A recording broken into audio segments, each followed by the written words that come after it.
Today is February 15th, 2014, and this is episode 93. This program is intended for informational and educational purposes only. Cryptocurrency is a new field of study.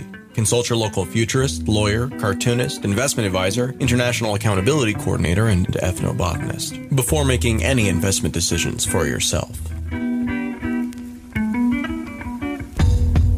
Welcome to Let's Talk Bitcoin, a twice-weekly show about the ideas, people, and projects building the digital economy and the future of money. My name is Adam B. Levine, and today's show is different. Usually we here at LTB talk to the people doing neat, innovative projects, but today it's about us, you, the listener, and me, the team here at Let's Talk Bitcoin, creating content for you to enjoy. On Saturday, I was joined by about 70 folks for the following discussion of LTBcoin, the local currency of the global Let's Talk Bitcoin network. The format is Q&A, and whether you've been following us on the LTBcoin.com forums or just hearing about this new project for the first time, by the end of it, I hope you'll have a good idea of what we're doing and how you can participate. We'd also love to hear your thoughts. Special thanks to Thomas over at Mad Bitcoins for comments in the chat. It's a learning experience for everybody. Enjoy the show.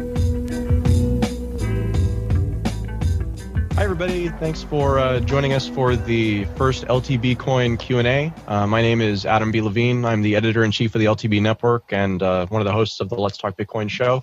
I don't usually do live because I like being able to edit myself, so today will be kind of fun. What we're going to talk about today, broadly speaking, is the LTBcoin project, which at its core is a community currency for people who want to create content. And specifically, it's for creating content on the LTB network. The kind of 30-second elevator version of what we're doing is you can think about this like a cryptocurrency just like Bitcoin, except instead of mining it with your computer, you mine it essentially with your creative effort or by consuming the creative efforts of other people. The short version is that you mine it with your creative effort, whether that's creating a show for the Let's Talk Bitcoin network or running a blog for the Let's Talk Bitcoin network, because that's kind of what we're moving towards. Is right now, letstalkbitcoin.com is a website that is just about Let's Talk Bitcoin. But what the LTB network is going to be is essentially a platform for podcasts and video shows and also curated blogs where one or multiple people will run a blog and essentially help select writing, just like we select writing from people who we like and writing that we like to go onto the LTB blog. Other people will do that too. And the idea here is that the LTB coins serve kind of like a Dogecoin almost purpose of being a very plentiful, very fun token that you can do stuff with, but that doesn't have some of the drama that money does. Because money, you have to feel responsible about how you spend it. But most of the people who are using LTB coin at first are probably going to be receiving it for free from one of the ways that we're doing this. So over time, it'll become worth something because it's a deflationary currency and it's limited in supply. But I think that we'll go through a period of a year or two, really, where there's a lot of generosity in the community, and it'll be very easy to bring someone into our community by giving them some LTB coin, because then they'll have stake in the network. And if the network succeeds, then they'll benefit too. And really, that's what I'm trying to do here, is I'm trying to create incentive structures so that everybody gains, the audience gains and has a financial interest. The people who are creating content have a financial interest and don't have to do this stuff speculatively like pretty much everybody has to do on the content side forever. And instead, it kind of ties our fates together and says we're more valuable as a whole than as the sum of our parts. So that's, I guess, where I'm going to shut up now. I want to introduce Matt, who has been acting as a community liaison. I have a tendency to dominate conversation, so he's actually going to kind of lead part of this discussion. Also, we have a bunch of people on the call here. Thanks for everybody popping in. If you'd like to introduce yourselves, absolutely feel welcome. We could start with the guy with the A for his name, Actively. Hello, can you hear me? Yes. All right, cool. First time using this microphone. I run basically an anarchist webcomic and was really joining into Let's Talk Bitcoin to see how the experiment works as far as incentivizing people to moderate content, maybe produce some content for here as well. So I'm with less of the cryptocurrency. I am definitely interested in Bitcoin and a lot of different altcoins, but I'm here less of the news and opinion and blog thing and more of the entertainment, fiction, webcomics, that kind of thing. So that's kind of where I'm coming from. Thank you. My name is Josh. I've been Bitcoin since $1 and love just changed my life. And we're in Berlin doing a startup project called Voltoro, and That's I believe it's still in development phase, and so not much more detail on that at the moment. But it's really exciting. So I'm Ruben. I go by Ruben Alexander on the web. I do writing and editing for Bitcoin Magazine. And I interviewed Adam about this and his other project, the Doxcoin. But I definitely like the idea of taking blogging and content making to the next level and pushing it off onto a DAC and just seeing what happens. I think it's a beautiful experiment, and the more types of content makers we can get covering all the different stories that are coming out, the better, I think. Thanks, Ruben. My name's Matt. I've been involved with LTBcoin for a few weeks now with Adam. I'm really excited about the possibilities of how generating coins outside of computational mining will benefit not only humanity, but I think the whole community in general. Yeah, and I've just been really excited about working on the LTB project, and it's just I'm trying to work with Adam now, trying to kind of capture the overall vision of where we're trying to go with this, because it seems like the deeper we dive into it, the more complex issues get. So yeah, hopefully we can answer a lot of people's pressing questions today and go from there.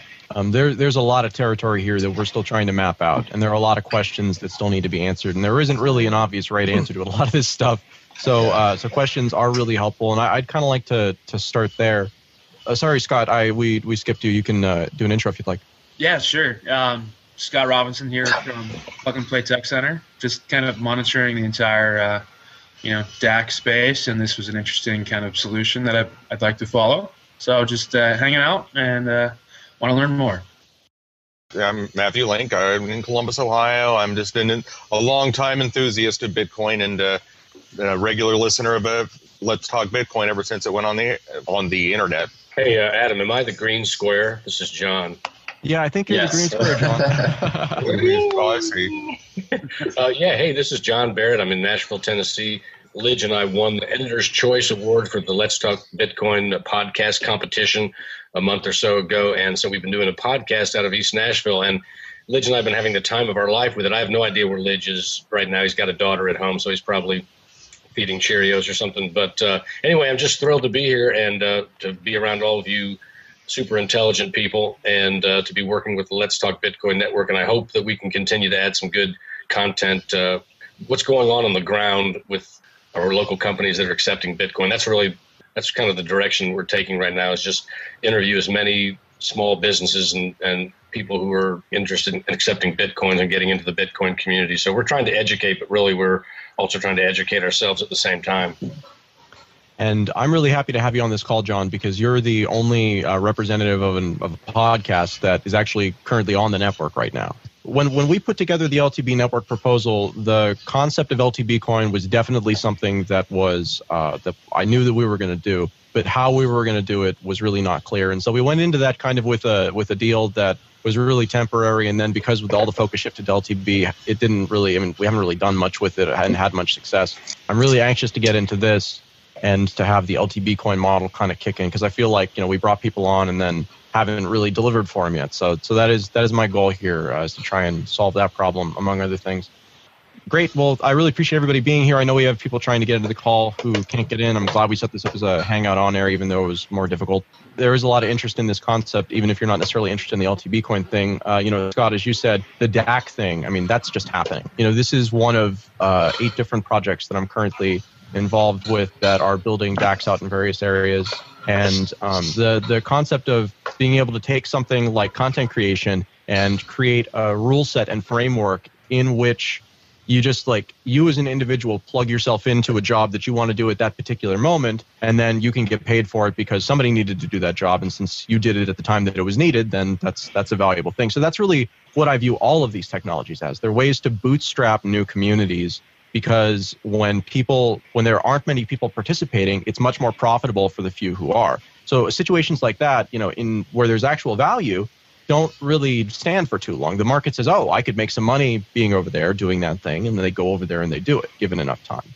So that really is the core of our experiment here, is trying to trust the free market and not be afraid to to let ourselves essentially be valued by the market, as opposed to setting up things that we think are correct, but that might not be when actually put to the test. That's the difficult part. So I'd like to open it up to questions. If you've got something, let's start. Okay. Actually, didn't realize this was about an altcoin. I thought this was going to be about Bitcoin, and LTB coin was a Let's Talk Bitcoin hangout. Not that it's not interesting, but I just heard about Let's Talk Bitcoin since this thing started here. I didn't know it existed. Yeah, but it doesn't exist yet. It's going to exist in about a month. Right now, we're going to launch the test version of it next week, and it actually isn't. So this is a point we can clarify. LTBcoin isn't a proper altcoin in the sense that it has its own blockchain and has its own miners and things like that. It's a user-created asset, one of the first ones actually, that is going to be created on top of Bitcoin using a protocol called Counterparty. One of the other projects that I'm working on, Goxcoin, as Ruben mentioned, is basically a similar thing. It's a user-created asset where there's no mining, and you just distribute it as you need to, as makes sense for that particular use case, except that one's built on Mastercoin, which is also built on top of Bitcoin. So what's happening is that these user-created assets let you have all of the advantages of the security of Bitcoin, of the usability of Bitcoin, of the blockchain of Bitcoin, but they let you create essentially arbitrary tokens. So if you wanted to create, Matthew coin, you could do that, and you'd have to convince people that it has value. But the technical challenge of it, the creating a blockchain and making sure that you have enough hashing power to make sure that the network is secure, really become secondary concerns that don't matter anymore.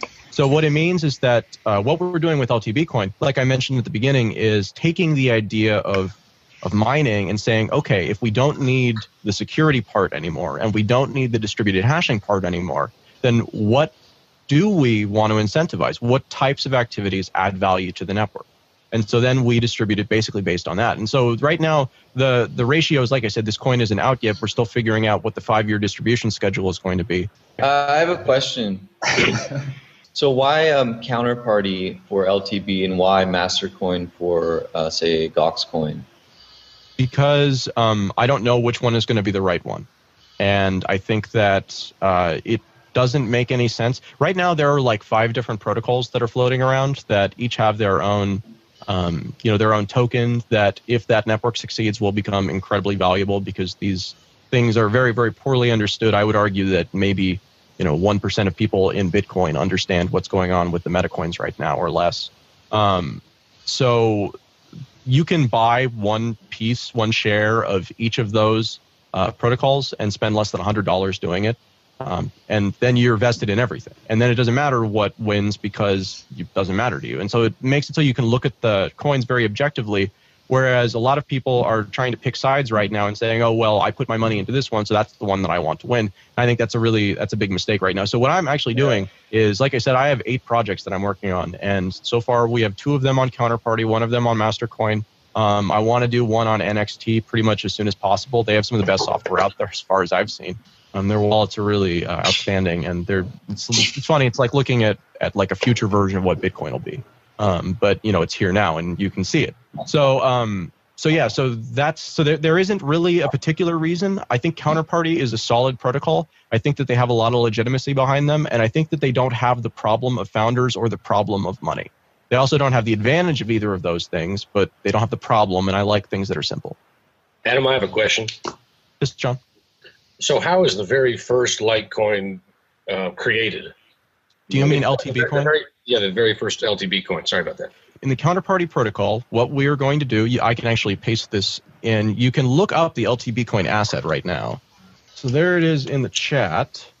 It's on blockscan.com, and you can search for LTBcoin. And basically, it shows you what's up over. We just have 1 share that's issued. But what we're going to do is we're going to issue new tokens on a weekly basis at the same time every week, basically. And it's on a 5-year deflationary schedule. We're still working on it, but it's pretty steeply deflationary, with most of the currency being issued in the first 3 years, which I really consider the bootstrapping period for the network. And then after that, it switches over to more of a sponsor revenue-driven model.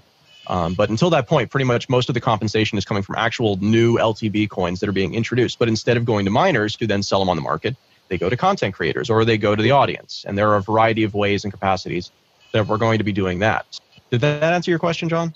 Yeah, it did. What stops? The other day, someone suggested, "Hey, this guy who's starting the LTB coin, how do you know he's not going to mine a ton of them to start with?" And I said, "Well, number one, it's because he's not mining anything.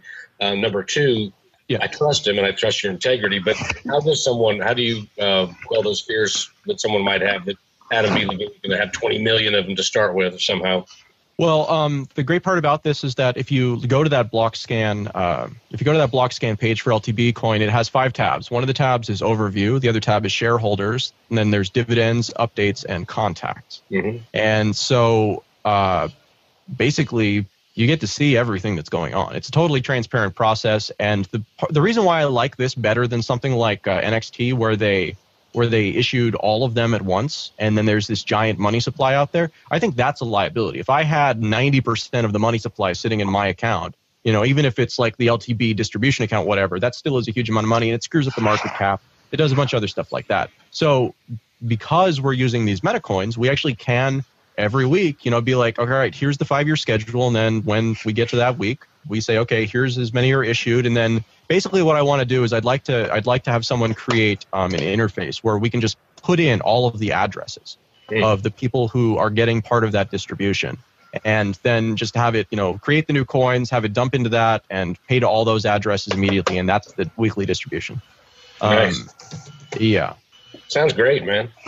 Yeah. Sorry, there's one I want to. Also, I'm talking with. I haven't reached out to him yet, but I just watched a talk that Ryan Singer, who's the former founder of Trade Hill, besides Jared Kenna, gave a talk at the Texas Bitcoin Conference about essentially multi-sig hierarchical wallets. So, and the other thing that they're offering with that is a trusted oracle service. Basically, we can say, okay, rather than have me or the editor-in-chief or whoever is doing that at the time control the issuance of LTBcoin. Instead, it's going according to this schedule, and we're partnered with Crypto Corp to provide the trusted Oracle counterparty that says, okay, that takes any time we want to do something with that address and says, does this comply with what the rules are for how this address should be handled? And if something happens that doesn't comply, then they say, no, you can't do that. But because it's a 3-part multi-sig address, essentially, there can be a safety, right? So there can be a third part that somebody else has or that a whole bunch of people have. So if Crypto Corp decides to, run off with our keys, they can't spend our coins. They can't do anything without us, but they can stop us from doing it if it doesn't comply with our own internal rules. So that's what I want to do is I'm trying to create these systems where we can offload as much of the responsibility from me as possible, because as I've said in a couple of these threads, like having the ability to create money, especially once we succeed with this and it becomes valuable, is dangerous. And I don't really have any interest in that. And frankly, it further muddies the project when it doesn't need to muddy. Nice. One of the questions I have is initial pricing of these coins or valuing.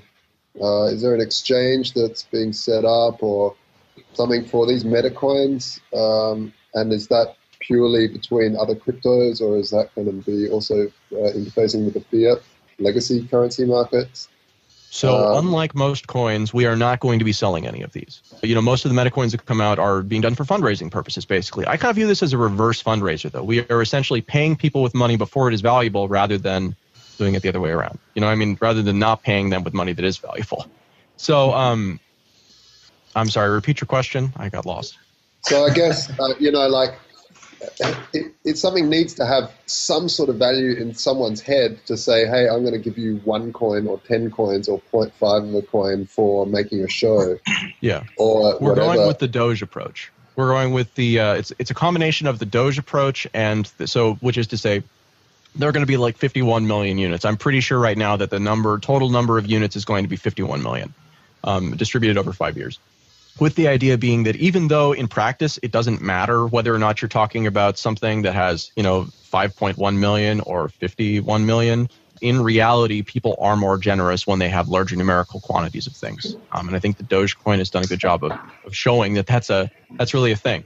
But even Doge had an exchange to interface to, so people could sort of grasp. That's the other part of this question, and the answer to your question is yes. We're talking with Cripsy. I've talked with Yeah, Big Vern. Yeah, I spoke with him about that. He wants to talk with the counterparty devs about how hard it'll be to implement, but they're looking for coins that are differentiating. They don't, they want to list coins like this rather than listing coins like, just like some other random, clone of something that has a community of a couple hundred people. I mean, like, but the other thing about it is that because this is being built as a layer on top of counterparty, we'll have a decentralized exchange from minute one. And we should be able to start testing that next week. So a decentralized exchange in practice means that you can, put up an offer with Bitcoin and then get back LTB as something directly without having to register on anything or go through anything. And it's a P2P exchange.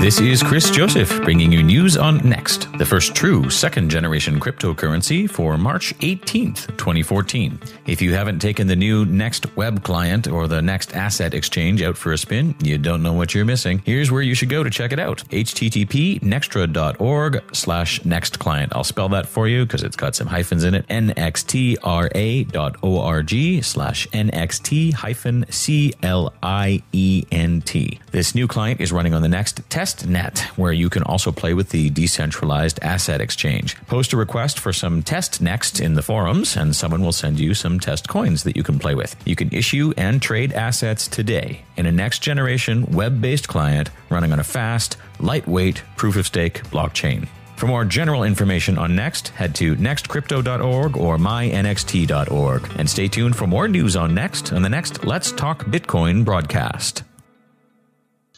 Okay, so we have some more questions from the YouTube channel. So this is a question from one of the users. How do you distribute it amongst the content creators? How do you measure it? Okay, I'm working on another project right now that Kyle from CoinTalk and I have been talking about for, the last couple of months, and that I first proposed back, I think, in August of last year when I was talking about my cryptocurrency ecosystem idea.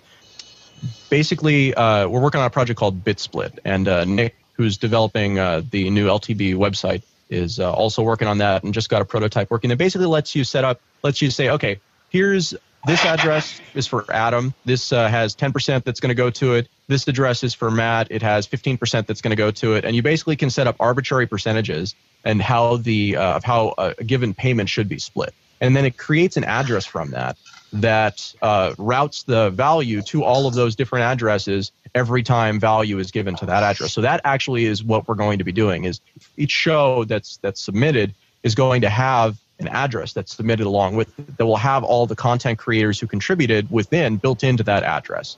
Then when we pay that one, it'll pay out to everybody, is currently the thought. Otherwise, it's going to have to be some sort of macro. So will every channel or every show have the same value added in that distribution model, or will it depend basically on how many views that show is pulling into the network? Or we haven't talked about the metrics for incentivized stuff yet. Right now, there are two models for content creators. Actually, let me back up real quick. First thing, the LTB network is only going to do distributions of the currency to shows and blogs. So that means that if you write an article, you're not actually going to get paid by me. If you write an article and the article gets picked up on the LTB blog, you'll get paid by the person who in LTBcoin, by the person who's running the LTBcoin blog and who decided that your piece was a good one to run.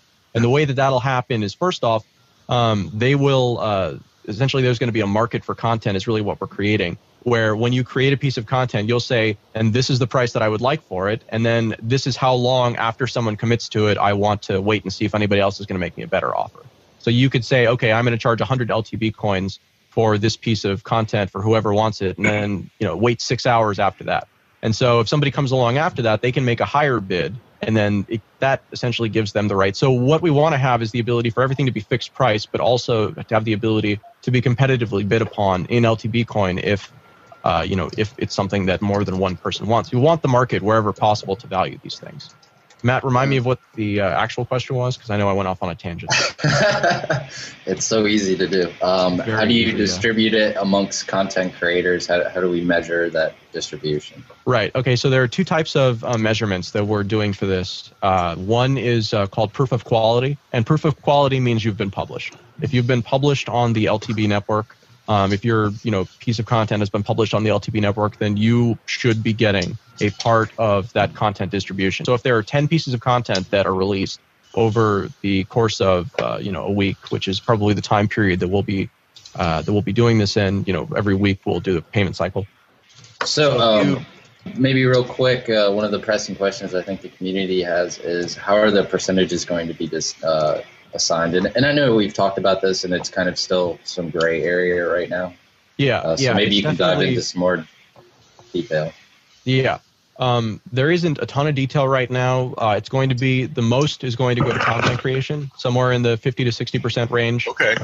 Somewhere in the 25 to 35% range, we'll go to the audience, and then somewhere in the 10 to 15% range is going to wind up going to the platform, and is going to pay for core roles and stuff like that. We have to have a CFO and CTO, stuff like that. And again, like that'll be part of a weekly distribution that comes out, and it's not like people are going to get paid an incredible amount of LTB coin. It's going to be, again, part of this pegged process, and then whatever's left over from that is going to wind up in bounties for improving the platform and things like that.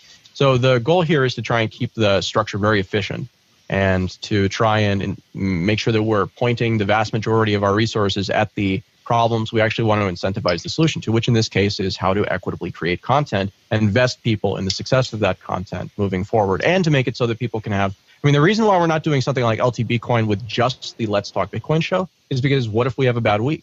What if we have, what if we have a bad month? Then like the whole currency is reliant on our continued success. Whereas the more you can spread it out amongst different things, you essentially get, a self-fulfilling cycle where somebody's bad week is another person's good week. And so the whole thing evens out, and you get these nice synergies at times too. So, again, it's funny, we're talking about this decentralized thing, but we're trying to create a structure for getting big within a decentralized way. And that's hard. Yes. Okay. So next question, I'm just going to go ahead and capture everybody's question. So anybody in the Google Hangout who has a question, please add your question to the chat log. And then I'm going to be pulling questions from YouTube over. So the next question is there a wallet? So the wallet is basically what we're waiting on right now. Counterparty is currently in a testing phase. There's a multi-wallet. It's a web wallet. You can go to counterparty.co. Yeah, and it's actually a beautifully designed wallet so far, given how early it is in its stage. One of the advantages of using something like Counterparty is that because it is built on the Bitcoin protocol, these multi-wallets essentially will let you have Bitcoin, XCP, which is the native currency of Counterparty, and then LTBcoin, as well as any other user-created asset like LTBcoin that is created on top of Counterparty. So I think that these multi-wallets, again, right now they're just one platform. You can't get Mastercoin assets onto this wallet, but that is a problem that's going to be solved fairly quickly, I think. I think that all of these, even though they're not technically compatible, are going to be interoperable pretty soon, and the wallets will become much easier. This thing where everything has its own Satoshi's client is not going to last for even another couple months. Question, Ruben said, how does Adam imagine the first value will be created for LTBcoin? What we're going to start off with, the first thing that you're actually going to be able to use LTBcoin for is we're going to have monthly to start, and then they're going to get to be more frequent auctions of sponsorship tokens, basically. That will represent 1 month, 30 seconds for 1 month on one show. And we're going to sell a total of 4 of those per 4 LTBcoin. They'll be auctioned off to the essentially highest bidder. And basically, we're going to take any sort of sponsors that want to participate in this, even if they're just individuals, so long as they comply with the network standards for sponsors, which basically means that it can't be illegal stuff. It can't be something that we think is a bad product. And, there's the standards of the sponsors that we allow on the LTB network are actually fairly strict. But I think, again, that by opening it up to people who are individuals and making it more about patronage than about sponsorship, that's really the direction that I'm interested in going with this, especially initially. I think that initially it's going to be the fans and also the shows within the space. I know that I have an intention with the LTB coins that I earned from from doing Let's Talk Bitcoin. I'm intending to buy some sponsorships on other shows and my projects. And Adam, maybe you can jump in on what the first week of distribution is going to look like, because I know we've discussed that on the forum. Yeah, so we're still figuring all this out. If you'd like to join the conversation about it, I really do encourage you to over at the LTBcoin.com forums and and get involved, because I don't, I'm like the chief evangelist and the chief user of this thing, but ultimately this is going to be a community project if it's going to be successful, because it's got to be bigger than me. I can't be a central point of failure on this. Amen. So I'm not doing the Satoshi thing, which means that everybody just has to be really conscious that if you want to be involved, there are meaningful rewards for you being involved in this. And when we succeed, it's going to be everybody, not me. So that's the different thing about this compared to the projects that I've been working on to this point. We are Satoshi. Yeah, exactly. Okay, so do you want to dive into next question? I thought Scott had a really good question. We see in the world of Bitcoin a news cycle that is incredibly quick. How do you anticipate solving this problem with LTBcoin, or is the genre of content you're describing not applicable? Timely content is important, and there's definitely, So I think what's going to happen actually is that we're going to have a couple of layers of filtering, basically, and the filtering is mostly going to be after publication. So before publication, it's basically going to be, like I mentioned, there's not just going to be one blog on LTB. Instead, it's going to be lots and lots of different people running curated blogs that are each branded with their own branding, but that all kind of have the ability to draw from this content pool. And when they publish, they then are entitled to receive a portion of these LTB coins that then lets them get more content. Sure. And create this essentially virtuous cycle. So the first level is those people picking stories. So if they see a story that's hot, then chances are pretty good they're going to grab it, especially if it's something that, if that's the type of a thing that they do. So I kind of think that this problem is going to solve itself. I don't really want to set hard and fast rules. That's why I'm saying that, I want to give people the ability to make everything an auction, but I don't want to require that everybody wait 24 hours. I want to give them the option to be like, all right, this can be an hour-long thing because it's a hot rush, or it can be a 24-hour-long thing because, I'd like to make sure that I maximize my exposure. What we're creating is a set of rules here, and then people are going to choose specifics that work for their particular situation. Cameron Gray, what happens after 5 years? Will the network hope to be bootstrapped when the market saturates? Yeah, the market, I'm viewing the bootstrapping period really as 3 years. I think that we will know if we're going to be successful with this by the end of the first year, and I think that it should be pretty obvious. So, the good news is that we can only fail. If we fail, then it's just like 99% of other networks out there. So I'm actually okay with that, because I think that this is a more important innovation. The model that we're talking about here, where you can essentially take this and bootstrap anything, is so much more important in concept. And I'm fixated on content because that's where I live, but it's really important. So that's kind of what I view what we're doing here. Is we are blazing the trail and being the pathfinders and all that jazz, and we get to screw up, and if our hair catches on fire, that's okay, because then other people won't do the same thing that we did.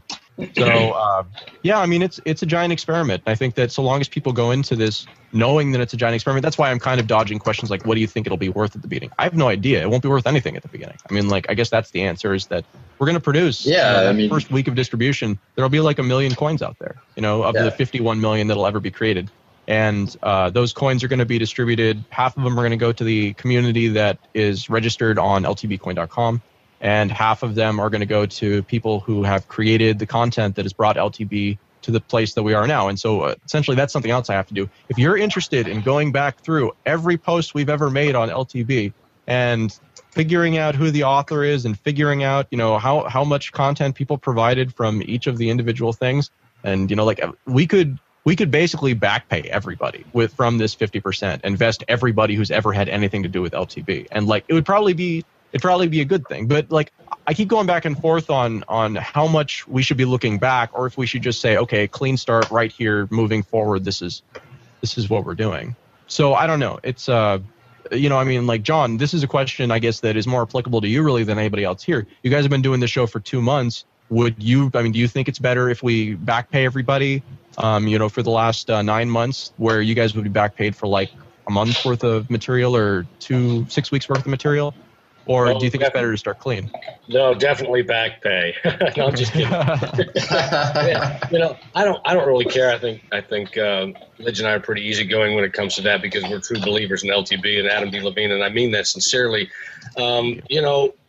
Man, I think it's hard to say. I mean, I think you could throw everybody a little bone, but not go all the way back. Do a little bit of that to say, hey, we're glad that you've been with us from the beginning, or not from the beginning, obviously, but from the time that you've been there, we're going to give you a little something. But I think people who are interested in doing this, like Lidge and I are, for Let's Talk Bitcoin. I mean, for Bitcoins and Gravy, we're interested in it for a variety of reasons, and this just seems to us like an extra perk that's coming along and an extra opportunity for us. So we're just happy to be along for the ride, to be honest with you.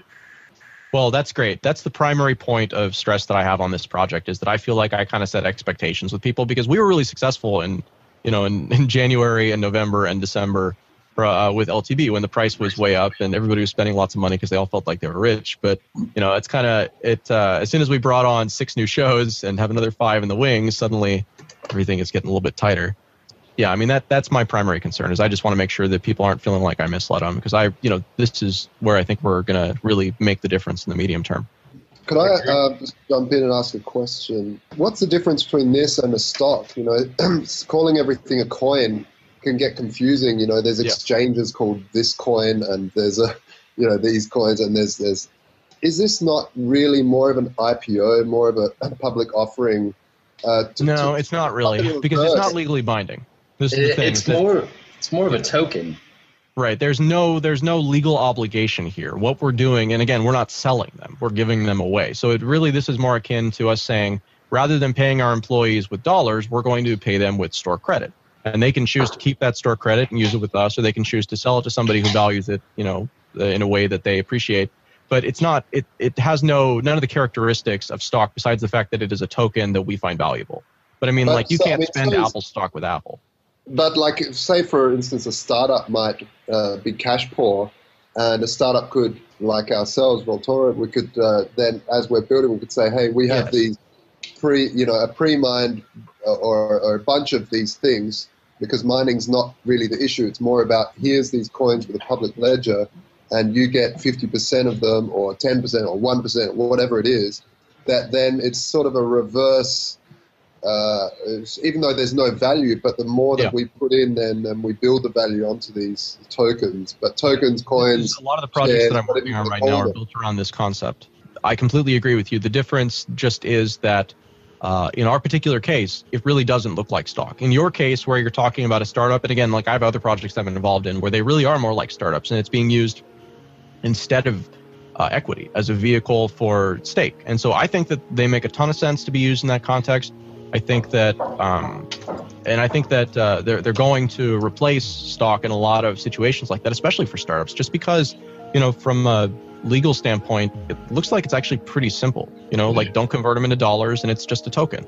And it would get around a whole lot of legal mumbo jumbo. Yeah, it might not all, but right now it seems like the opportunity is there if you wanted to start something like that. Yeah, and I kind of envision this thing like a machine. And you're basically adding tokens into different parts of the machine, and it basically causes this engine to start turning.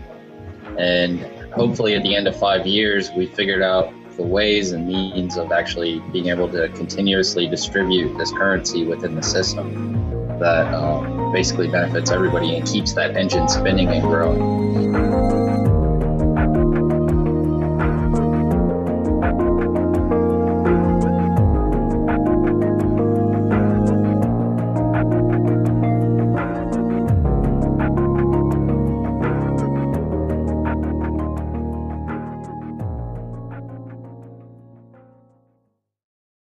CryptoKit is the world's first Chrome browser Bitcoin wallet. It's the easiest, fastest Bitcoin wallet payment system. With a simple one-click install, it takes just seconds to get your wallet set up. And because CryptoKit finds the address and payment for you, there's no more fussing around or tab switching. CryptoKit is more than just a wallet. It comes with a preloaded PGP encrypted social network, news feeds from Reddit and Google, and up-to-date charts from exchanges. Finally, CryptoKit Directory allows you to make 2-click payments with any of the BitPay merchants. Once you install CryptoKit, you won't need anything else. For more information or to download CryptoKit, visit CryptoKit.com.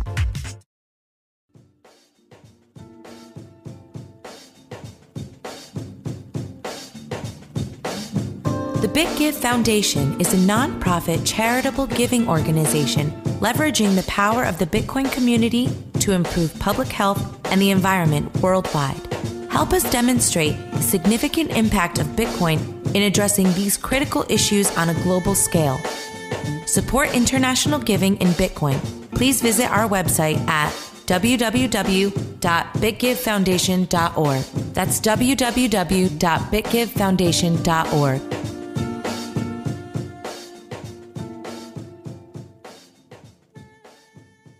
Next question. Yeah, so it looks like Actively Disengaged asked, how does someone become one of the bloggers on the LTB network? This is a process that we're actually still figuring out. The blogging thing came about because I realized that an individual article on a blog is not really like a show, but a blog itself is actually quite like a show. It has continuity of branding. It has continuity of essentially what I do with Let's Talk Bitcoin is I curate. I'm on maybe 50% of the content, but I introduce all of it. I provide the thread of continuity that goes through it all. So I view a blog as kind of the same way. Our new platform is essentially going to support the ability to create as many of these subsidiary blogs as we want, and turning them into a custom branded thing is just going to be as simple as putting together a skin for that particular character of that particular blog, and then spinning it out. So really, I don't know. We might have a contest. I haven't really gotten that far yet of how we're going to figure that out. It might be worth talking about another point. How is this different from crypto stocks? Can you just sell shares? Yes, we could sell shares, but I don't know if that's legal. And we're a California-based company, and I don't really want to tempt fate, because a lot of times, even if what you're doing is legal, if it's not well understood, that kind of can be the same thing. If you purchase a piece of content using LTBcoin, do you get exclusivity? How will you check for this? The exclusivity question is interesting. We're not actually asking for exclusivity on really anything. What we will be enforcing, though, is exclusivity within the network. So, for example, if a piece of content if an article is purchased for one blog, and the deal doesn't specify that it's not exclusive, because I assume that there's going to be, again, I don't want to make any hard and fast rules here, but I assume that most blogs are going to want exclusive content rather than not. So we'll be able to enforce within the network, okay, well, this piece of content was published here, so therefore it doesn't qualify for proof of publishing payments anywhere else on the network. I see there's another question there that says, if someone wants to become a content creator on the network, what should they be doing right now? That actually is a good question. You should be thinking about what types of content you want to create. So I mentioned this before. We have a rate card, basically, that is called proof of publishing, that talks about the various point allocations, basically, that each type of piece of content generates for the team that creates it. This is a system I'm calling autonomous content teams, basically as self-forming content teams anyways. We want to make it as easy as possible for people to generate content within the network that's, I think, distributed also within the network. Correct? And that's kind of where you're going with the autonomous content teams. I don't know, maybe you can discuss that basic idea, since people are kind of new to that term. The long and the short of it is that I don't want to make any rules. Or rather, I don't want to make any subjective rules. I want to make rules where we can say, okay, these are the broad standards to comply with. So like I said, you'll submit a 50-minute show, right? A 50-minute audio show, or a blog that publishes at least one article per week. Like, those will be the minimums in order to create this type of platform or sub-platform on top of our platform. From that, gosh, I keep getting lost in this explanation already, and I know that nobody else is going to follow it if I'm already getting lost. Let's move on to a different thing. We're figuring out what content creators need to do. The goal is to make it as easy as possible. Once the new website is done, and I think we're going to have a test version up by the end of the month, then it'll be much more clear, and we'll be able to start playing around with the new platform and seeing exactly how difficult it's going to be to do this. I've got a question, Adam. So other than earning LTBcoin for content, let's say someone just wants to have their poems or their prose, their short stories on the LTB network because that's what they enjoy doing. And let's say that there is someone who's talented at that, and viewers, listeners start to really appreciate what the person's creating, just excellent poetry or haiku or whatever. Let's say that person is not, by putting those out there, earning LTBcoin, and let's say that for whatever reason Well, I guess my question is there incentive that at some point a blog would pick them up, or is it fair to say that some of their incentive is just having a platform to allow people in the Bitcoin community to hear, to listen to to be able to read their poems and read their short stories? I think that there's definitely an advantage to having a centralized audience. This is something that I figured out fairly early on, is that it's always better to have a website that has 7 updates a week rather than a website that has 1 update a week. People don't make websites that have 1 update a week a part of their schedule, and it's very, very difficult to become a part of people's lives, really. I mean, that's what we've done in a lot of ways with Let's Talk Bitcoin. It's what a lot of these types of podcasts do, is they integrate themselves and become useful, and then that so there's that side of it. You said a couple of things. First off, we're not saying that I'm not saying in any way that poetry or songs or anything like that don't fit within what we're doing. I actually think they do, but I think that, again, like, there will be a blog that'll be like the poetry blog, or and you'll have a bunch of them, as many people as want to curate that. You'll have a blog that's about songs or something like that, or a show that isn't really informational at all. It's soundscapes and songs and things like that. So I think the creatively there are a lot of options. The final point was, would a blogger accept this even if they're not earning it from LTB? And I think that is, the same could be said about Bitcoin. They're not earning Bitcoin from writing most of the time, or from, doing a song most of the time, but they accept tips in it. Is it because Bitcoin is so amazing? No, it's because Bitcoin is valuable. And so tips are money that you didn't have before. So it's always, that's a good thing. I view LTB as the same thing. I think that it will have a value, and the market will figure it out pretty quick. It might be a low value because there's going to be a lot of units at first, but that value just means that when people tip, they're going to feel that much more okay with tipping, 1,000 LTB because it's worth $1. People do that. We've seen this with Doge, and I think that's the lesson to learn. Yeah. Nice. Thanks. Okay. So next question.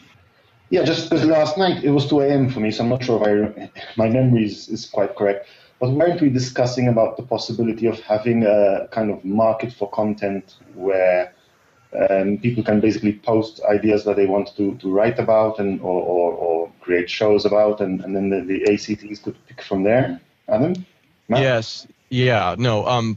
So there are a lot of expansions to this, and I'm trying not to go too far down the rabbit hole, but yeah, last night, one of the things that we talked about, I've been really obsessed with Reddit-like interfaces, with interfaces where you have the ability for communities to do sorting, essentially, and curating themselves by upvotes and downvotes. But the thing that I don't like about Reddit is that people just do it, basically. Because there's no cost associated with it, because there's no value associated with it, it becomes more of I'm expressing my opinion, as opposed to I'm, stating something that is important to me. And so people do it for reasons that aren't necessarily great, and you find a lot of content gets downvoted just because people don't even bother to look at it and just downvote stuff. There are a variety of reasons why just allowing random user accounts to vote on stuff and then have that impact sorting isn't always great. But what I think that we can do with something like LTBcoin, again, because it's not worth very much and people are okay to spend something that's not worth very much, it becomes kind of easy for us to, as like the first level of moderation, to have people post, either ideas or the actual piece of content before it gets published somewhere in that marketplace. And then people who are interested in the content, but not necessarily in the market to publish it on a blog, can say, yeah, this looks good. I would like to see this. I would like to see this posted somewhere. I'd like to see this get exposure. And so they vote it up. And then after that, maybe you get like 2 or 3 free vote ups, per day or something like that. But then after that, if you want to vote something up, then you tip it. You send 1 LTB to it, or you send however many LTB to it that you want. Those LTB get passed through to the person who created the content. And then people who are moderating these blogs or moderating these shows have the ability to just look at this list and say, oh, well, there's one that a whole bunch of people already liked. It hasn't been published, so it makes more sense for me to get that one because I know that the community is going to have a good response. But at the same time, because of that, the price might be higher. The price for that piece of content might be higher. And again, if we were talking about a market where you're trying to absolutely maximize your efficiency with what you're, and conserve as much as possible, this might not work, but I don't think that's the environment we're going into. I think that content creators are going to have a lot of surplus, and it's going to make more sense to have a better show that takes less work from your part and is higher quality overall which adds more value to the network, and you control some of the other coins, than it does to not spend any funds. I think that this is going to, again, like I think Paul Boyer, who's on the call for Mad Money Machine, he's probably going to keep a lot more just because he does the solo show. He does all his editing himself. He doesn't really have interviewers or anything like that. So like that's totally him. But I think that there are a lot of other shows that are going to, spend 50% on content that comes from outside, just because, again, like if you do that, you could probably get some really good content. You could probably, up the quality of your show without actually having to do more work yourself, which is quite valuable in my experience. I've been enjoying it. So yeah, I think you have to kind of look at LTBcoin right now as kind of an ongoing conversation that's in development, in the same way that I think Bitcoin was started. So I think, kind of really grasping, taking in what the community wants from LTBcoin is really going to allow us to leverage a successful product. Yes. So, Matt, I see that there's another question here that says, could you produce partial content, e.g. the basis for a blog post, but someone else might contribute value through editing, improving writing style, etc.? And yeah, I think that that's totally going to happen. I think that that's really what we're designing, and we're trying to create tools or connect tools that will let people form, if you want to, it's really interesting. I had a really interesting experience working with Charlie Shrem a couple of weeks ago on the Mt. Gox piece that we did. And that was something that came together in about 36 hours over a series of emails and then a couple of Skype calls and stuff like that. And it was a total collaboration, and we produced, I think, a really good piece. And there were about 4 or 5 people involved with the production of it. So I think that that is actually going to be much more common, because we're going to have a community of people who are looking to do stuff like that, who want to have that experience and who want to create value in a collaborative fashion. And we have all the tools to be able to do it. And this gives us essentially the liquidity to be able to say, rather than this being something that you're going to have to do speculatively for 6 months, just do it speculatively once. Then, if you do it once, you get published, then you're in the allocation and you get a bunch of LTBcoin, which then gives you basically the ability to outsource your entire production to other people in the LTBcoin community if you wanted to. So I don't know if that answered your question, but that's what I got. Yeah, and I'm pulling these questions from YouTube, so I will do my best to kind of voice, I think, what their thoughts are.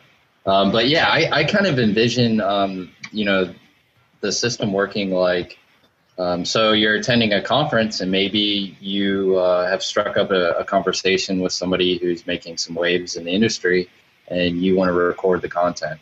So you record the content and then you submit that, content to the network, and then they use that network and try to curate it to fit into shows or channels or however I think we approach this problem.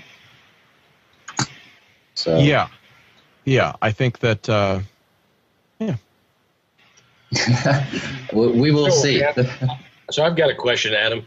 As Lidge and I have the show, and occasionally we wish that we had some better content. Pardon me.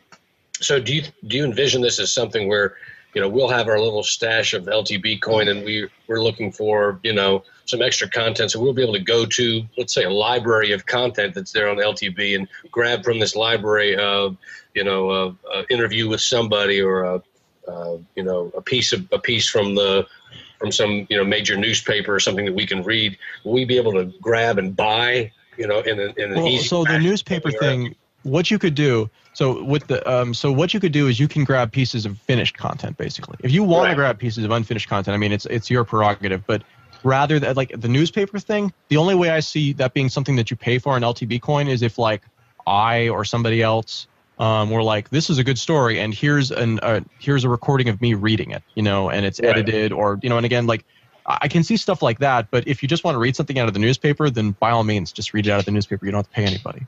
Right, but I guess what I'm getting at is, will there be a kind of a library there for podcasters to choose from? Yes. So we want to grab. Yes, but it's less a library. I think that there will be two things. I think there's going to be a market, and then things that don't get purchased on the market will go in the library. Is what I suspect will happen. Okay, but because we're doing this exclusivity thing, it means that there isn't really going to be a collective library where you'll be able to go back 6 months and. Like you might be able to do that for clips. Like I want to have a clip library. I've been talking about that for the last month or so.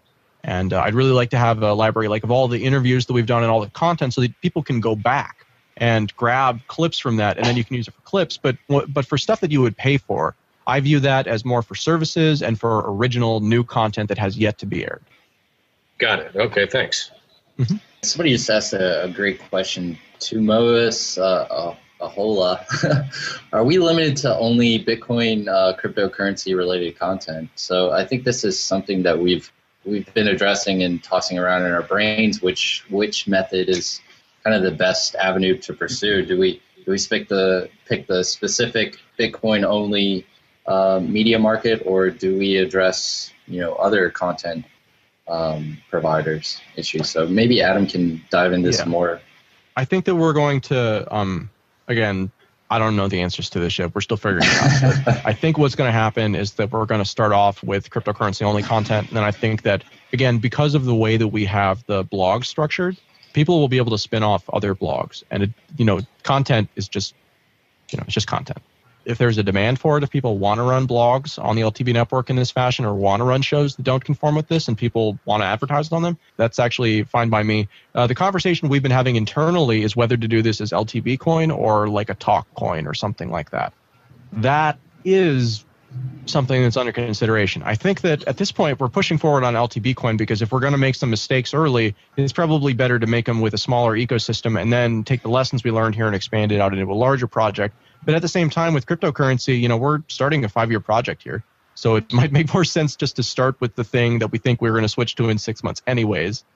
Again, these are ongoing questions. Actively had a great comment. If Andreas Antonopoulos charges for interviews, he's going to be the LTBcoin Bill Gates.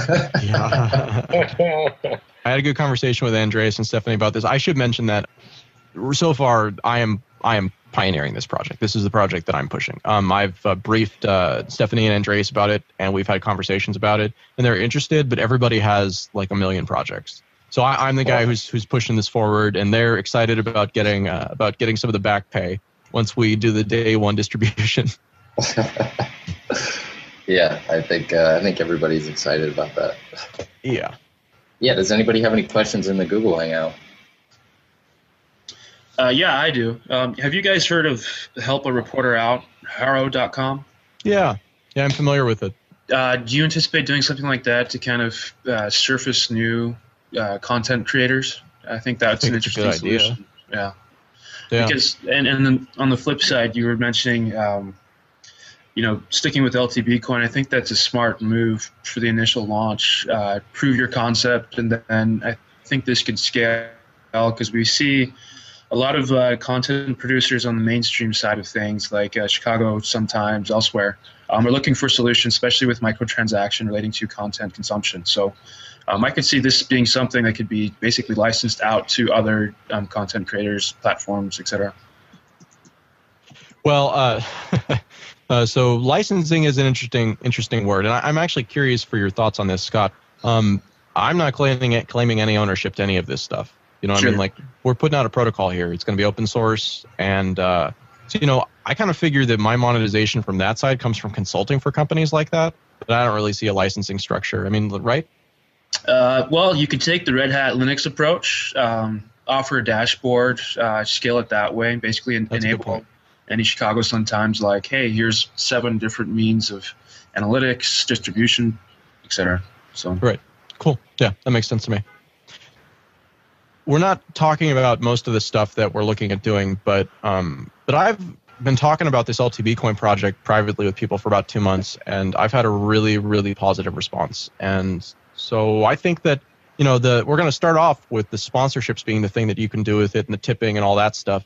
But what we're going to move towards is one where actually this is a really useful token that lets you do things that you can't do with Bitcoin in a whole variety of capacities. So I think that's where kind of the long-term value of this comes from.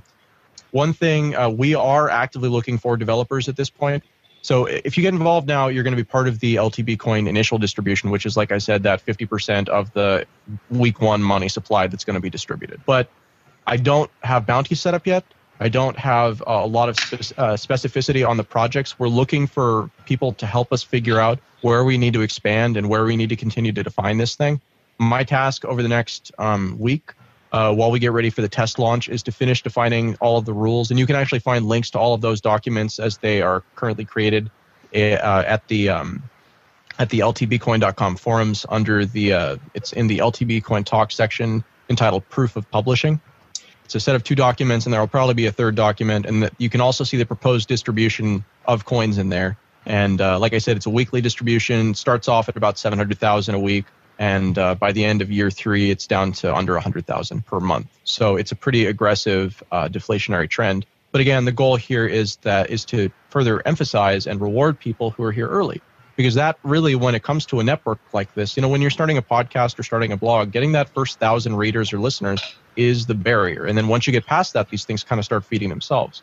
So what we're doing here primarily is giving everybody the ability to bootstrap past that hard part point and just start with the part where you can just focus on content and not have to worry about any of the other stuff. So get involved now. It's a good time, and and help us define, frankly, what the job should be. I am definitely going to be looking for a CFO. I'm definitely going to be looking for a CTO. There are a variety of other positions that are on the core organizational side. Probably we'll have a COO too. So if you want to get involved, now's a real good time. And are there going to be any traveling troubadour positions?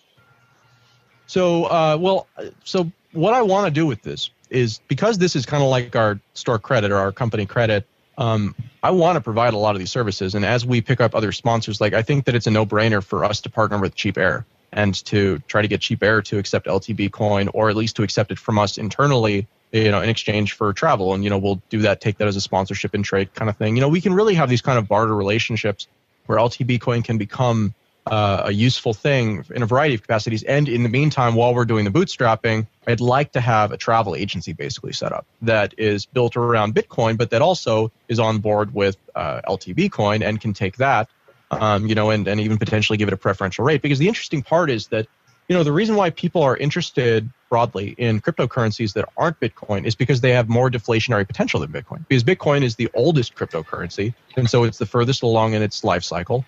And because of that, it doesn't have as much of its deflationary potential as something that cost a couple of pennies. So there's definitely a profit motive that's involved here. And a lot of the vendors who I've spoken with have been very interested in that, just because if they're interested in Bitcoin, they're interested in deflationary currencies because they think it's going to make them money.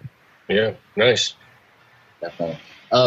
Maybe we could talk about some of the audience models that we're talking about, being able to actually generate coins by listening or participating in content in different ways.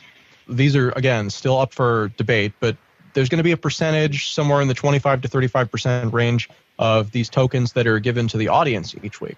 So the basic model is this. You pick an incentivized action. So let's say it's commenting on the Let's Talk Bitcoin blogs. People who comment on blog posts are tracked on a per hour or per day basis or something like that. And, the number of comments logged. Comments that aren't spam and don't get marked as such essentially count for proof of commenting, which then takes a percentage of that percentage that's going to the audience. So it might be, say, 10% of the audience allocation for the week. And it's distributed to people who commented based on how many comments they made over that time period.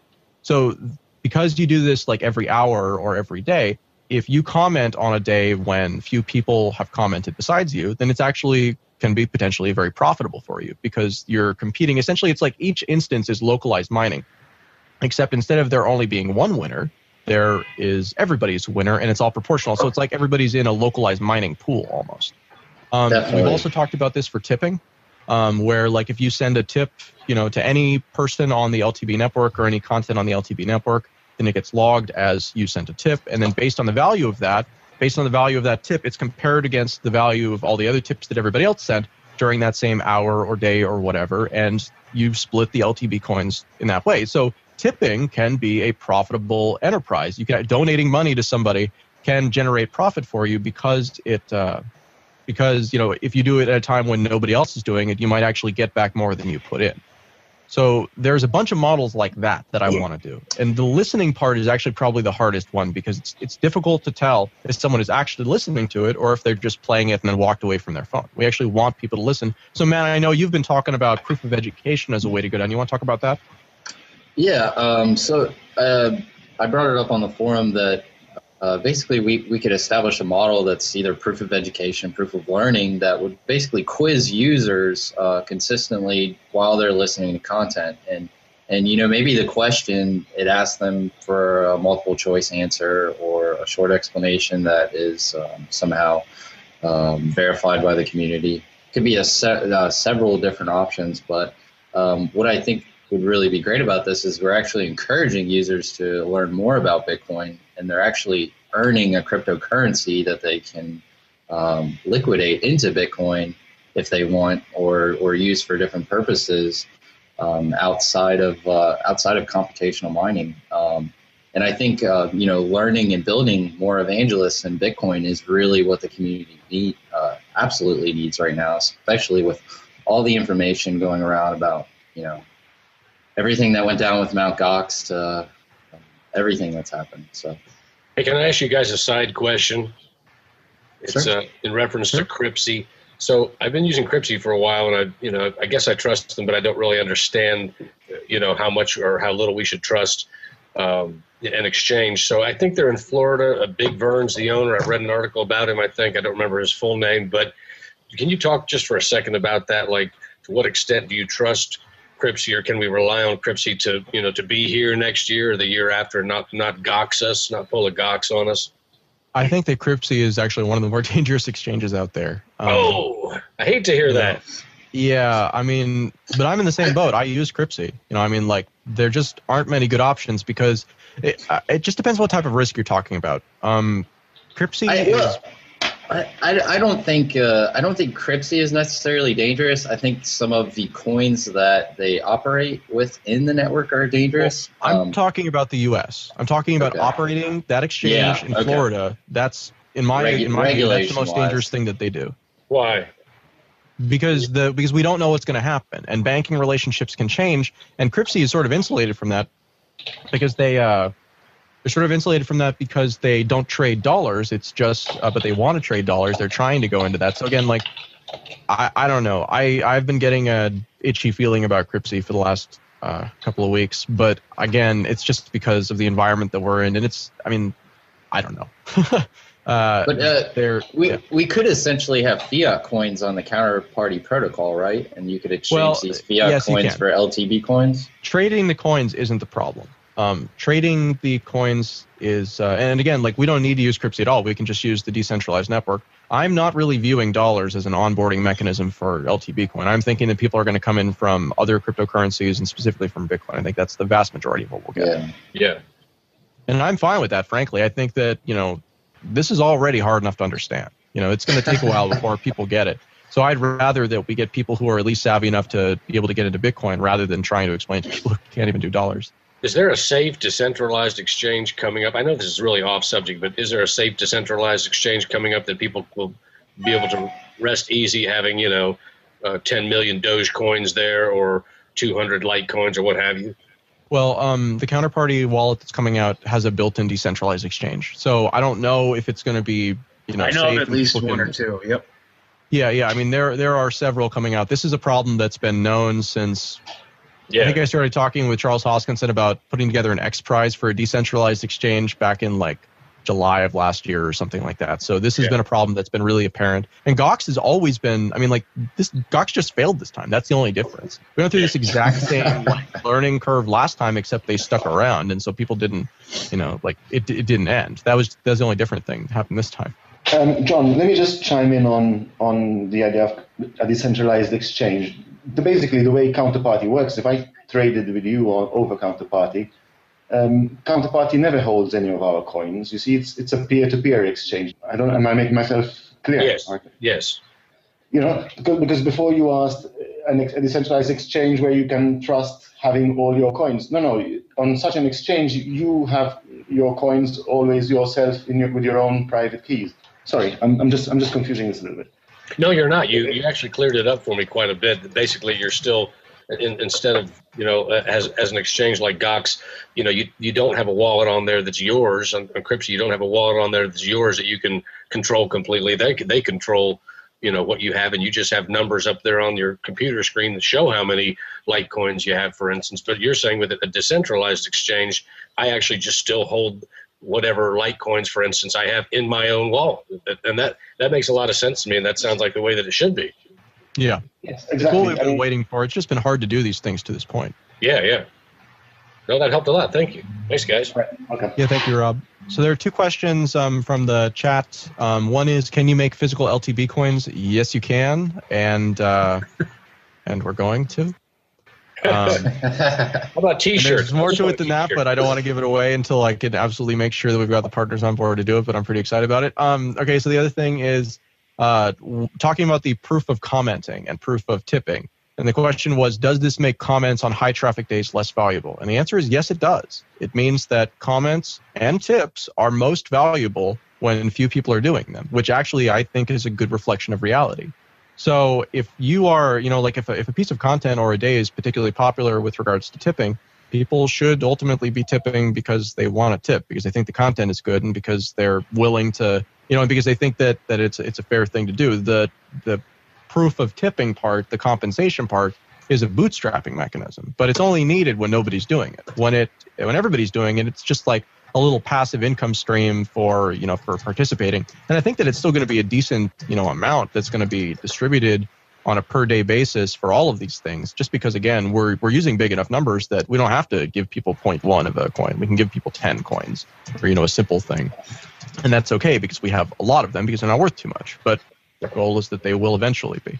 So everything, all of these mechanisms are designed to make it so that we never have a day or a week where there's nothing, where regardless of what the thing is, whether it's content or it's, and like that's the other thing is that by doing this, you convince people to spread things out, because otherwise, what if everybody just wants to release on Wednesday? Well, they can. There's no disadvantage. But if you have a system like this where it tracks it by the day or by the week or whatever, that it encourages people to release on a schedule that actually makes sense for humans as opposed to make sense for maximizing your potential impact. Nice. Ruben says, what is the time window for accepting comments in the proof of comment protocol? We're still talking about it. I'd like it to be per day or per hour. I'm unclear on exactly how much of a pain I'm going to be inviting if I say per hour. But I think that makes sense to me. Then you can cater to a completely international audience, or at least people who stay up all night, and you incentivize participation basically around the clock with a per hour thing.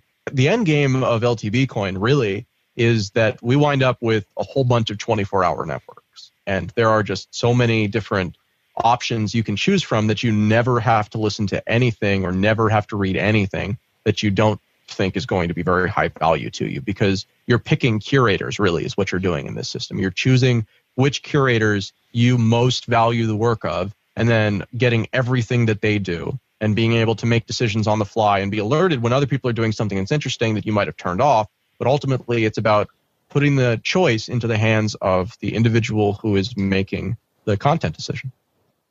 Yeah. Adam, we have Andreas wanting to get on the call. Can you send him a link to the Google sure. Hangout?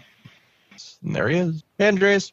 So how is everyone? I've been listening to this discussion. It's very, very interesting. Great conversation. Great questions so far. So actively disengaged has asked another question that I think is good. It says, if someone writes an amazing article and someone else wants to do an audio version of it, will that be allowed? Will the original writer get a portion of the audio's LTBcoin? There are two ways that this could happen. You could have it published, the text version of it, on somebody's blog. Somebody could select it for that. And then you could produce, or you could find someone to produce for you the audio version of it. And then you'd have to find somebody else to include it in a show. And so you could ostensibly be paid twice for work that's done once, but there would have to be someone who knows that it's already been released in these other channels and finds a lot of value from it. So again, like if it's such an amazing piece that a bunch of people want to run it, then yeah, I think that's true. But otherwise, I suspect actually what's going to happen is that audio versions are going to be viewed as value adds because they'll be able to be easily embedded into both our new website and our player. So people will have the ability essentially to consume it more than one way. So you're essentially just broadening your audience by adding an audio version. So it should, in theory, at least according to the theory I'm working off now, make whatever you're doing more valuable to have a video version or an audio version, frankly. It just depends on if you can convince other people that it's valuable and get them to pay you for it. Cool. Andreas, did you have any questions, or you just want to hang out? Well, like I said, we've talked about this, I think once. I've told you about it a couple of times. We had a conversation about it the other day, but outside of that, this is a very new thing that we're doing here, and everybody's been so busy. So if you have any questions, feel free to jump in. Thank you. I don't think I'm ready to ask questions. Just wanted to participate in the discussion and hang out. Sounds good. This came from the YouTube forum. Just wanted to clarify that decentralized trade takes one confirmation to execute. So that's the downside about decentralized exchanges, is that you can't do like fast trading with it. You can't do like a whole bunch of little trades, because in order to confirm, essentially it has to wait for the Bitcoin blockchain, which is every 10 minutes, or I guess it's been closer to 5 recently. So so it's useful for the peer-to-peer fashion, for the trustless fashion, but it's not useful if you're trying to trade for pennies or try to get the absolute best deal possible. That really is where centralized exchanges come in, because they allow you that really fast and granular matching. Okay. Max has a question. Are you planning to issue LTBcoin on additional platforms like Mastercoin or Ethereum? I guess someone will do it at some point and create some kind of pass-through. So what they're talking about is when Ethereum announced that they were going to do a fundraiser. I believe it was on Ripple's platform. I don't recall the exact. I don't recall the system. A peer cover. That was what it was. They set up a pass-through that essentially was they collected funds that they said were going to be used to buy Ether once it was available, and they issued tokens that were like futures on those Ether that they were going to buy. This happened in a non-official capacity. They kind of just did it, and the Ethereum guys weren't super happy about that. So I actually, the other day, maybe 2 days ago, I approached the Ripple Federation chat channel and was like, hey, we're releasing LTBcoin. I saw this happen last time. I'd like this to be an official thing, an officially sanctioned thing. So yeah, I am interested in doing, they're essentially derivatives on these other platforms, but I'm really concerned that it's going to confuse the issue. So I'm a little bit torn on this. And again, if you have an opinion about this, I'm not really a financial tools guy. That's not really where I live. I'm just trying to figure out what the best way to do this is. And I want the free market, like I said, in every way that we can. I think that the free market should be determining our prices and should be determining the value that's being created here, because otherwise it's just arbitrary and I'm just making shit up. And if I want to do that, then it's a lot easier ways to do it. Religion I've been doing, just making shit up. Yeah, I mean, that's really what it is. Making content is just just putting yourself out there and then figuring out ways to dress it up in a way that isn't going to make people, shake their head and walk away. I mean, that's the thing, is that, I don't want to get political on this, but I don't get political generally, because I feel like there are words you can say that just flip a switch in somebody's head and they don't want to listen to you anymore. And I think that's like the worst thing that you can do, is to have somebody just completely tune you out. It's better instead to keep the conversation going and to try and understand what piece of the puzzle they're missing. I've said this before on the show, but that really is the thing, is you take yourself and you put yourself into the eyes of someone else, and you look out and you see what part of their understanding is flawed and what little piece of evidence they just don't have in their head at all. And then you tell them that piece, or you help them find that piece. And then, you wait. You don't tell them, and now the world is complete for you. You just kind of wait for it to percolate down through their consciousness, and then they eventually get to it. So it's a slower process, but it's I think it's a more effective way to do it. I don't remember why I was talking about that. No, that was good, man. Adam, how can we use the proof of burn protocol to actually prevent, the success of LTBcoin on top of Counterparty? Because this is one of the things we discussed last night. Do you mean, why isn't proof of burn bad for us? Yes, exactly. Sure. There's a lot of confusion about proof of burn, and I didn't understand it for actually quite a long time. And I missed the burn because of it. So when you're looking at how coins are created, there's more than one way to do it. The first ways were through mining, and that was done, through shared computational power. And then we had Mastercoin style fundraisers, where there's essentially a Bitcoin address or some sort of cryptocurrency address, and people send funds to it, and then based on a prescribed rate or some other set of rules, they get a new token in exchange for that. So that's like a IPO model, like a fundraiser model. There's another model, though, that's been used recently called proof of burn, and it was used by the Counterparty protocol to create I believe it was 2.1 million coins or something like that. Basically, for every 1 Bitcoin you sent to an address that had no private key, that where the coins would be lost and trapped forever.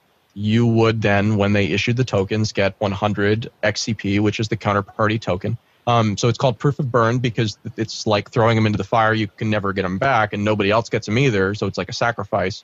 But on the flip side, it's kind of like when the Spanish got to the New World and burned their boats. It means that everybody is in the same situation, and we're all screwed if we fail.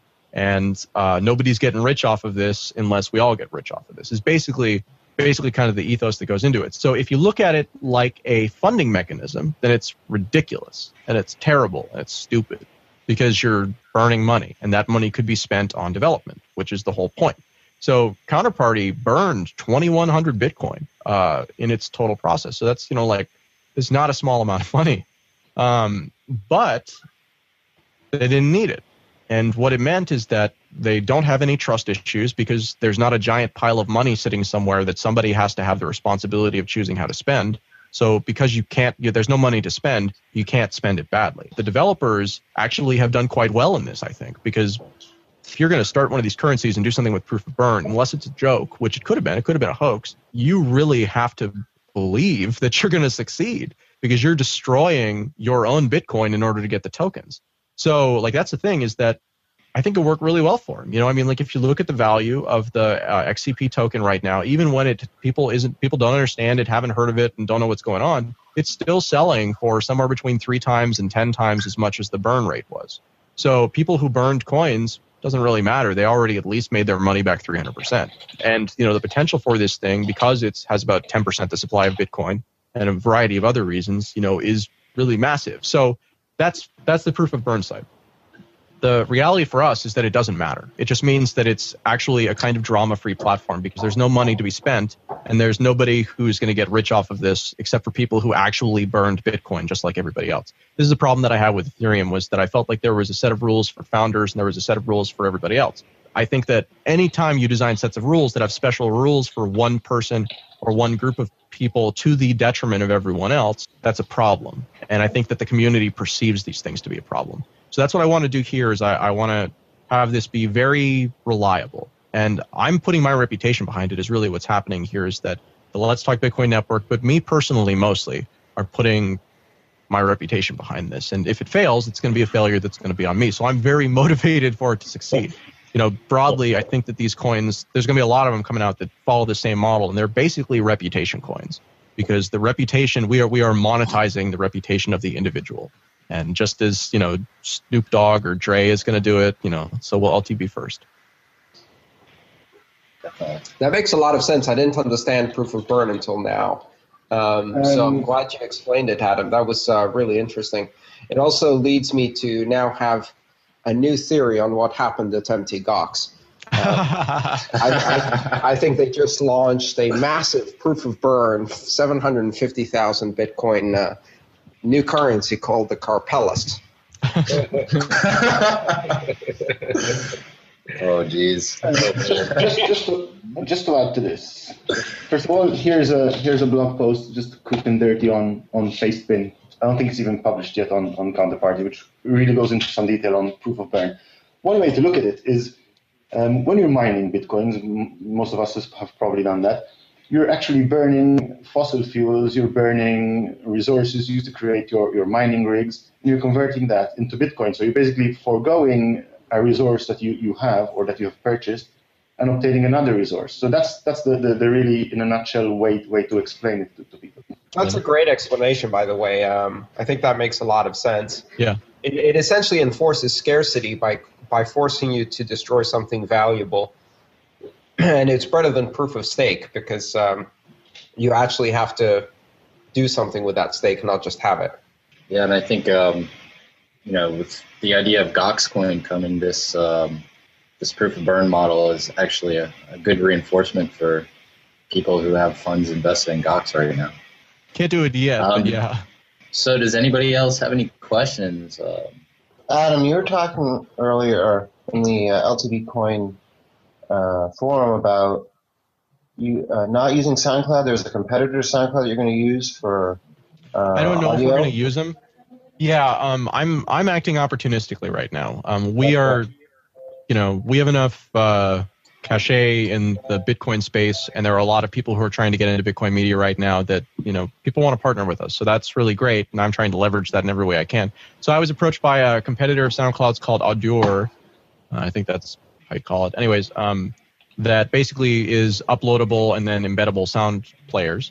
And they said, what would it take to get you to switch from SoundCloud, which we've used for the last year, and I've been very happy with. And I said, well, we're making this change, and we're going to be we need to integrate tips into the actual players. We need to integrate, and then I also wanted to integrate an affiliate program into the players itself, so that when you create a piece of content and you upload it, then you put the tip address into it, and any tips that go mostly to that address. But content creators would also have the ability to say, okay, any tips that come in through a player that someone embeds on their own website, they can put in their own address and get 20% or 10% or whatever percentage they want of the tip. And so it creates the system where people profit from people being generous on their platform. And it's generosity that, as someone receiving the tip, you might not have gotten if they hadn't done that. This is something that we found, is that a lot of people will embed our tip information, but a lot of people also leave it off entirely. And some people, maybe 10, 20%, will change the tip information and change it to their own and just won't mention it. So there's not really a way to fight that except by going down this path and actually integrating the tip portion with the content itself. And so they came back to me after about a week and a half and said that they had talked about it and that they were very interested in doing that. And I told them that if they want to come along, I'm happy to drag them into the future with us.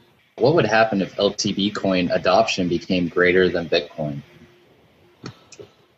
I just see that given the access to mining, which is not really mining, essentially, it's earned, potentially we could touch a greater market than Bitcoin at this current point, just because we're making it that much easier for, I think, users to adopt cryptocurrency. So what would happen if Bitcoin is built on top of Bitcoin? So to a certain extent, there are some limiting factors here. Bitcoin is currently restricted by 7 transactions per second. I know that those are kind of artificial limitations that can be fixed, but there are scalability issues if we're really successful here. So the good news, again, is that we can use proof of burn, and like I said, the non-inflammatory name for that is token exchange. And we can just say, okay, for every 1 LTB you have here, we're moving into this new chain, and you get 1 over there. It's pretty straightforward. So we have the ability to kind of flex and grow as we need to, but I'm very interested to see what happens with Bitcoin. I don't think it's necessarily LTBcoin that'll be a threat, but I think that there are a lot of these currencies out there that do everything that Bitcoin does and more.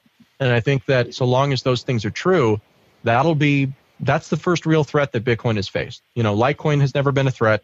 When somebody exists to be in second place, they don't cross the finish line first unless something fundamentally breaks in the system, and then they have that opportunity where otherwise they wouldn't. So if Shaw broke and Script was suddenly, and it was all about script coins, then yeah, Litecoin would win. But that's the scenario where Litecoin surpasses Bitcoin. But here you're right. There are a lot of different uses, and if people wind up preferring these custom currencies and just using Bitcoin as a highway to get in and out of them, and then holding, you could hold 25 different custom currencies that all give you an advantage with one particular place that you go or like to hang out.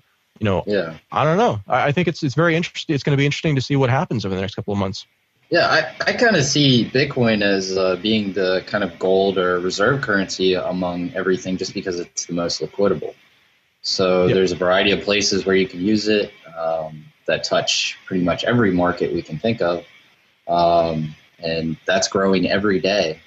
And I think, I think that LTBcoin has a great avenue to be a backbone for Bitcoin and add more incentive for actually using Bitcoin. So I don't really view it as a competitor.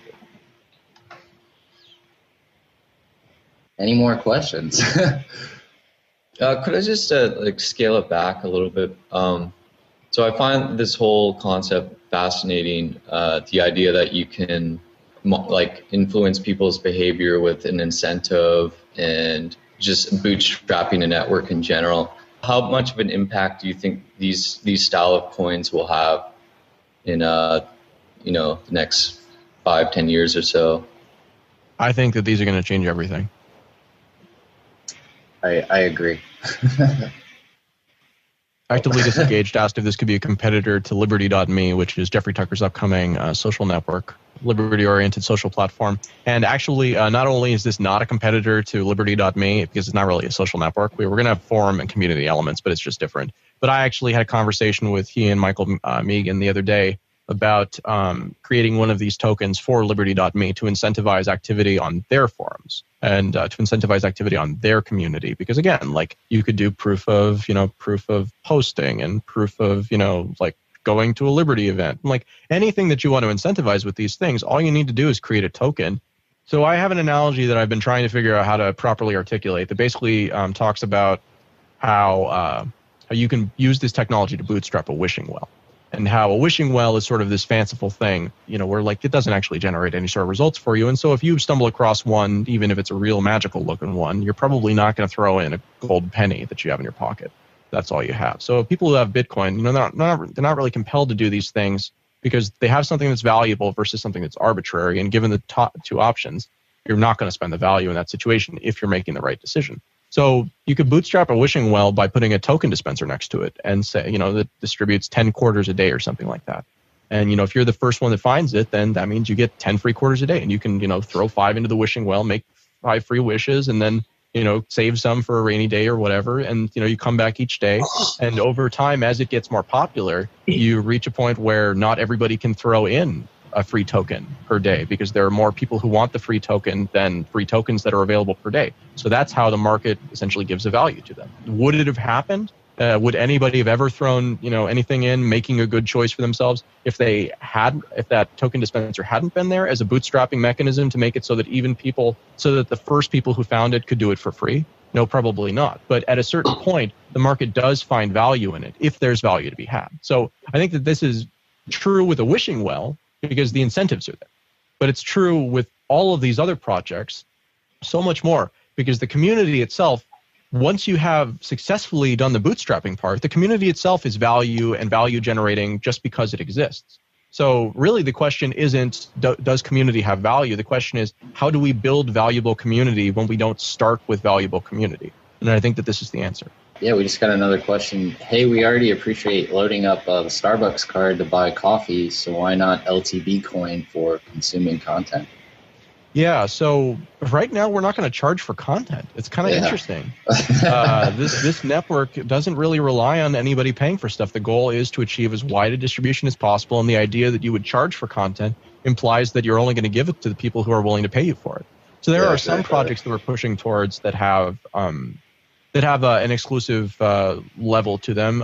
Incidentally, I'm currently staffing up the Altcoin Observer, which is going to be a newsletter that's going to be available for LTBcoin cheaper than in Bitcoin, and essentially deal with various coins. So if you're interested in getting involved with that, we're putting that crew together over the next 2 weeks, basically. And so, I mean, like, there's a lot of projects. There's a lot of projects. If you want to get in, whether it's on the content side, whether it's on the technical side, whether it's on the philosophical side, we really need people on every way. And there isn't a lot of structure right now. That's the thing that I'm really bad at. I'm good at content. I'm good at this meta stuff. I'm good at ideas, but I'm really bad at structure. LTBcoin.com is the place to sign up. So thanks everybody for coming to this. This was good. I'm gonna do this. We're gonna do this kind of frequently. I have a kind of crazy schedule for the next 3 weeks, so I'm probably going to do this again next Saturday, and then we'll do it after I get back from all the conferences again. The schedule right now, our 1-year anniversary is April 25th. I plan to have a variety of things relaunched by that point. I'd like to make a number of announcements about partnerships at that point too. The plan is to have the test version of LTBcoin available next week, and I'm not saying exactly what that's going to be called, but it'll be very obvious that it is test and not the real LTBcoin. So don't worry about somebody offering to sell it to you and not knowing that it's the wrong one. Yes, it'll say. I do have that concern that it's really easy to start something like this, and it seems like people do try to take advantage of people, and people don't want to miss out on opportunities, so they kind of act fast without doing their due diligence. So there's going to be lots of time to get LTBcoin. I wouldn't concern yourself too much with it. If you want to make sure you're going to get some, then register at the LTBcoin.com forums and make 5 posts between now and the time we launch. That's the LTBCon. I like that. There was another good suggestion on the YouTube channel. Could be a good slogan for the coin. Will work for coin. Yeah. Yeah. I mean, because that kind of I think focuses the idea of what really differentiates LTBcoin from everything. Well, but see, here's the thing, though, is that it differentiates it now, but it's not going to differentiate it in a month. And month, 2 months, there are going to be lots of coins out that are going to try to do this basically same thing. It's going to be easy, and people are going to understand as soon as somebody proves the model. So that's the goal, I think, is to prove the model. Once we succeed with this, there are actually lots of potential venues that could happen here. You know, we can through Counterparty, you can do things like dividends, and there's a variety of other things that you can do with it too.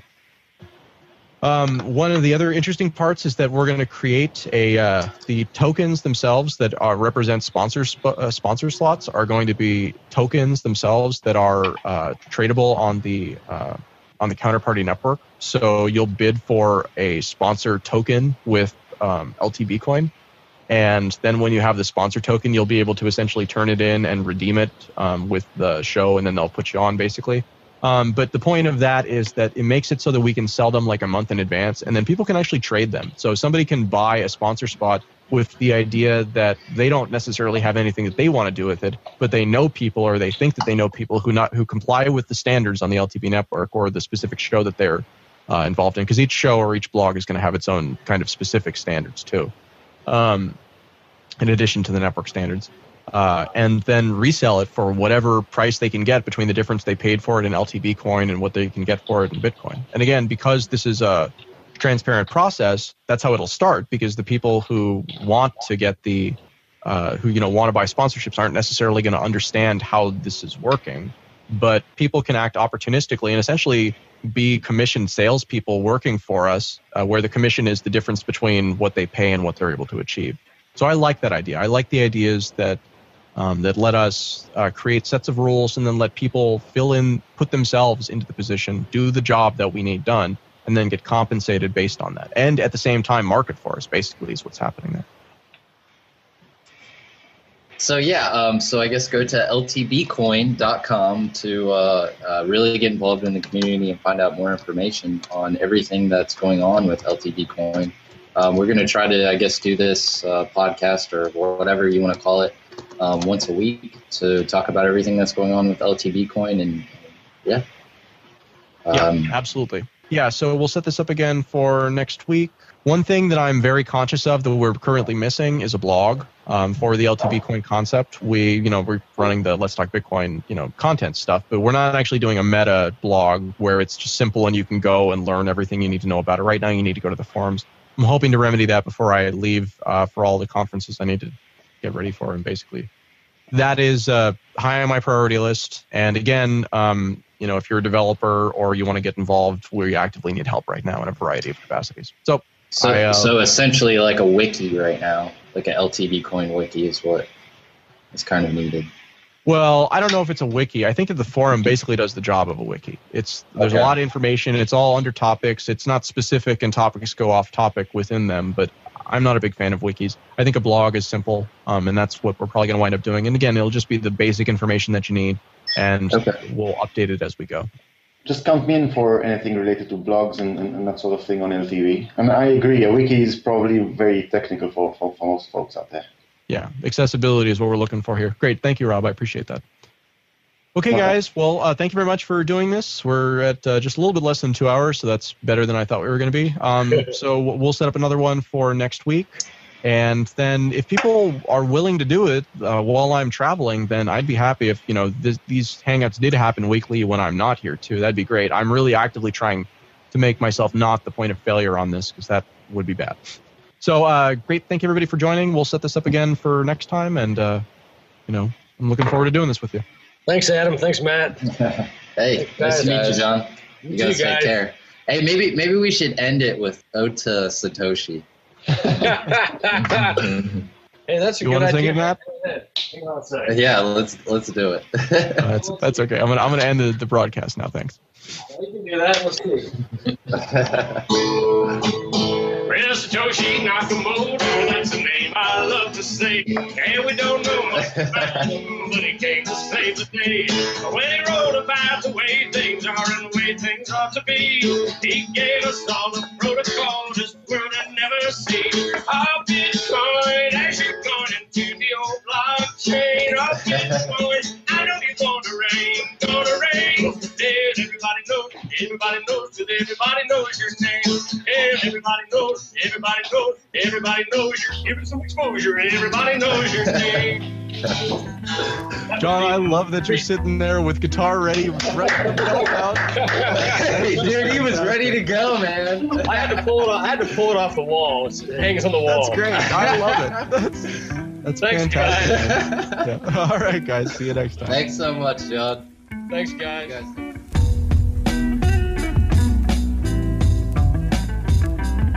Thanks for listening to episode 93 of Let's Talk Bitcoin. Today's show was recorded live on Google Hangouts. Thanks to everyone who participated. If you've got a question that wasn't answered or would like to learn more, visit letstalkbitcoin.com/RSVP to be directed to the next Hangout opportunity. Music for this episode was provided by Jared Rubens and General Fuzz. Any questions or comments? Email Adam at letstalkbitcoin.com.